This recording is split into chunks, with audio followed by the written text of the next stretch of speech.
Yes మనతో పాటు మానవతా రాయ్ గారు టీపీసీసీ అధికార ప్రతినిధి జాయిన్ అయ్యారు. Sir good evening sir.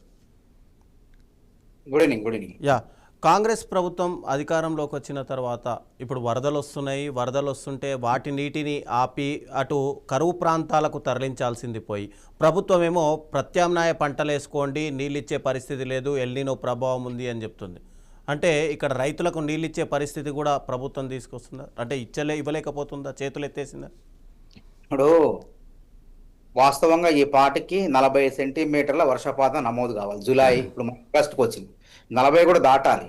కానీ సగటు వర్షపాతం ఎంత ఉందంటే 22-23% వచ్చేసింది.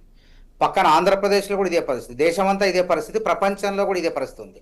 ఇట్లాంటి పరిస్థితుల్లో కరువు అనేది ఒక 5 ఏళ్లకు 6 ఏళ్లకు వస్తూనే ఉంటుంది. మనం చరిత్రలో చదువుకున్నాం కూడా కరువు పరిస్థితుల్ని. కాబట్టి ఆనాటి పరిస్థితులు వేరు, ఈనాటి పరిస్థితులు వేరు.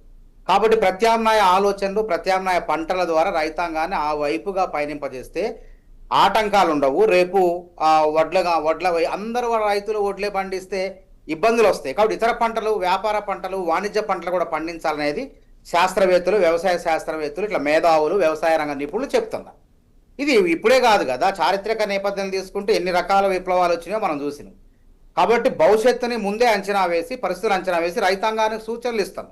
కాబట్టి అయినప్పటికీ ఇప్పుడు మనకి ఇబ్బందే లేదు. ఇప్పుడు పాపం బీఆర్ఎస్ వాళ్ళు ఏమనుకున్నారంటే వర్షాలు రావద్దు, వరదలు రావద్దు, రైతులు కడుపు నిండొద్దు, ఎండాలి అని రాజకీయ లబ్ధి కోసం కాంగ్రెస్ పార్టీ ప్రభుత్వాన్ని నిందలు మోపటం కోసం, వాళ్ళ రాజకీయ లబ్ధి కోసం ఏదో అనుకున్నారు. కానీ ప్రకృతి మాత్రం సహకరించింది.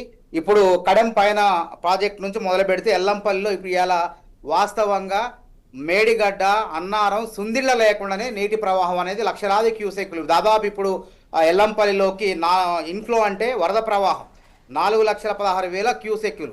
దాని నీటి మట్టం అవుట్ఫ్లో అయితే నీటి వదిలేదేస్తే 3,70,000 పైసలకు క్యూసెక్లు నీటిని వదులుతున్నాం. దాని నీటి ప్రవాహం 20 టీఎంసీల వరకు ఉన్నది సంథింగ్. కాబట్టి దానికి తగ్గట్టుగానే నీటి ప్రవాహం ఉన్నది. ఇప్పుడు ఇబ్బంది ఏం లేవు. కాబట్టి ఏది ఏమైనప్పటికీ ఎప్పుడు కూడా రైతులు కూడా పండించిన పంటనే పండించడం వల్ల కూడా భూసారం, నేలసారం కూడా తగ్గిపోద్ది. కాబట్టి ఎప్పుడు కూడా పంట పూర్వకాలం ఆ విధంగా ఉండేది, పంట మార్పులు చేసేది. ఎప్పుడు ఎల్లకాలం వరే కాకుండా వరి పండించిన తర్వాత ఇంకో ఏడాది శనగ పండించేది, లేకుంటే ఇంకో ఏడాది ఇంకోటి పండించేది. కానీ ఇప్పుడు ఏమైంది, కాంగ్రెస్ ప్రభుత్వం బోనస్లు ఇవ్వటం మూలంగా పంట కొనుగోలు త్వరగా అవుతుంది. వరి ధాన్యాలు ఇతర పంటలతో పోలిస్తే వరి ధాన్యాలన్నీ కూడా త్వరగా కొనుగోలు అవుతున్నాయి. రైతుల ఖాతాలో డబ్బులు తొందరగా పడుతున్నాయి. రైతులు అప్పులు తీర్చుకునే వెసులుబాటు ఈ వరి ధాన్యం వల్లే జరుగుతుంది. కాబట్టి అందరి ఆలోచన ఒకే వైపు, వరి పంటనే పండించాలా.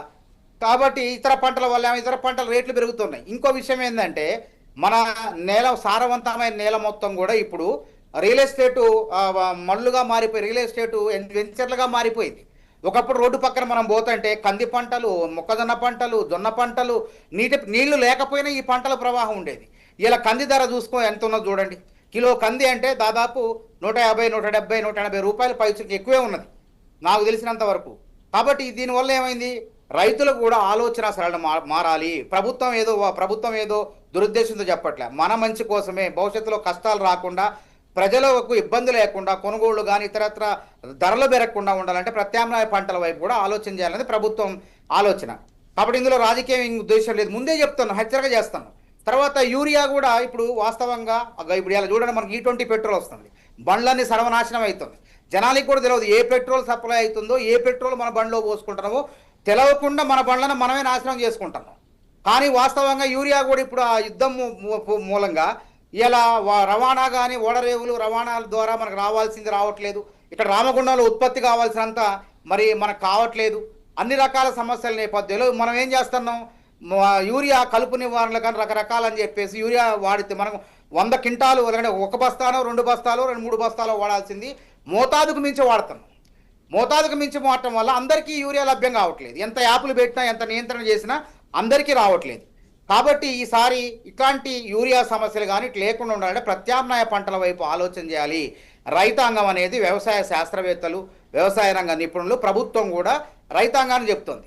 కాబట్టి ఇందులో దీన్ని ఏంది, రాజకీయంగా ప్రతిపక్షాలు ఏమనుకుంటే అబ్బా కరువు రావాలి, కాంగ్రెస్ పార్టీ మీద పడాలి, మనం పోరాటాలు చేయాలనుకుంటే ఇది పైశాచిక ఆనందం అంటారు. ఈ ఆనందాన్ని పైశాచిక ఆనందం అంటారు. అందరం బాగుండాలి, మనం రాజకీయం ఇవ్వాలి. కాకపోతే ఇంకొక రైతు, దేశానికి అన్నం పెట్టే రైతు కడుపు ఎండిపోతే మన కడుపులు ఎండిపోతాయి. కాబట్టి చాలా జాగ్రత్తగా మందు చూపుతో కాకుండా ముందు చూపుతో ఆలోచించాలి. కాబట్టి ఇందులో మేము ఎవరెన్ని ఇబ్బందులు పెట్టినా ప్రకృతి అనేది అనుకూలిస్తుంది. ఇక్కడే కాదు, ఇప్పుడు ఆంధ్రప్రదేశ్లో కూడా అదే పరిస్థితి, వేరే చోట్ల అదే పరిస్థితి ఉంది. కాబట్టి ప్రకృతి అనేది అనుకూలిస్తుంది. రైతాంగం చల్లగా ఉండాలి, అందరూ హాయిగా ఉండాలి, ధరలు పెరగకుండా ఉండాలి. అన్ని రకాల మామూలు E20 పెట్రోల్ కాదు, బండ్లు పాడుగానటువంటి పెట్రోల్ కూడా సరఫరా కావాలని చెప్పి మేము కోరుకుంటాం. సత్య గారు, ఎల్నినో రావాలని కోరుకున్నారేంటి?